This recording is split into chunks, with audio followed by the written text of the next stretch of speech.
If you clicked on this video, then you probably have a fear of making mistakes, or you know someone who has a fear of making mistakes. And if you apply what I explain in this video, it will help you overcome that fear. So the first thing to understand about fear of making mistakes is the mistake is not the problem.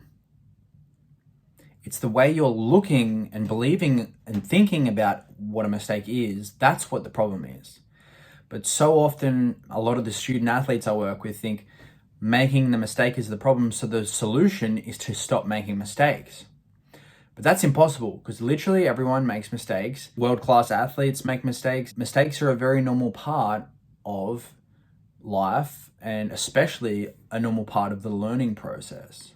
So the problem isn't the mistakes themselves, it's how you're looking at a mistake, how you're thinking about what a mistake is, what you believe a mistake is. There's a great quote that says, when you change the way you look at things, the things you look at change. And in this video, I want to help you change the way you're looking at a mistake, change the way you think about mistakes. And with that, you will change your fears around making mistakes. So a mistake, or what some people call a failure, is essentially you wanting a specific result and you not getting that result.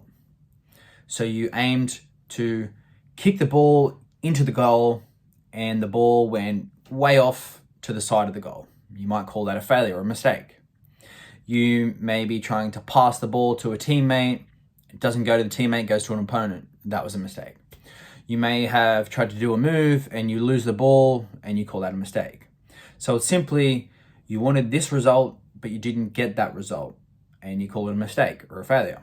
When this happens, so often people are quick to jump to self-attack. I should have done that, or I should have, should be better than that. And so often that self-attack or that self-judgment, all it does is bring about pain, like self-attack. And a lot of the time, this is where performance anxiety comes from, because you're going to play a game that's quite chaotic. You know mistakes are inevitable. You can't be perfect, because no one is. But so often the person's afraid of the self-attack that they're going to get if they make a mistake, because of the way they're looking at it. So what I'm inviting you to do is to change the way you look at a mistake. So how can you look at a mistake to be in a more helpful way?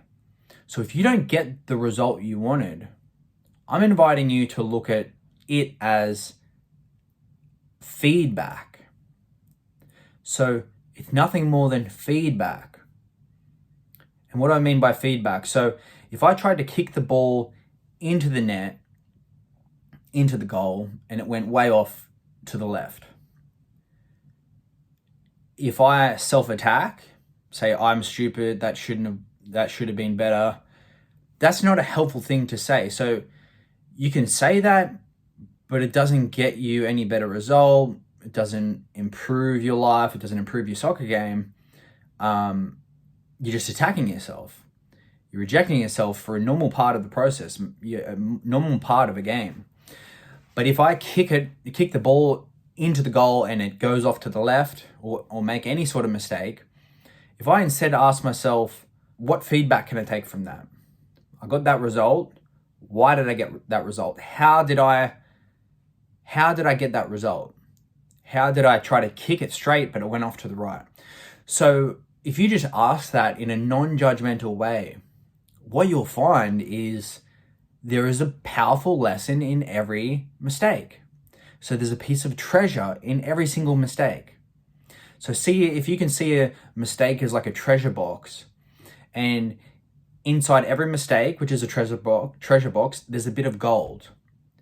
And what I'm inviting you to do is every mistake, open up the treasure box, take the piece of gold and toss the treasure box, because you don't need that treasure box. Take the piece of gold.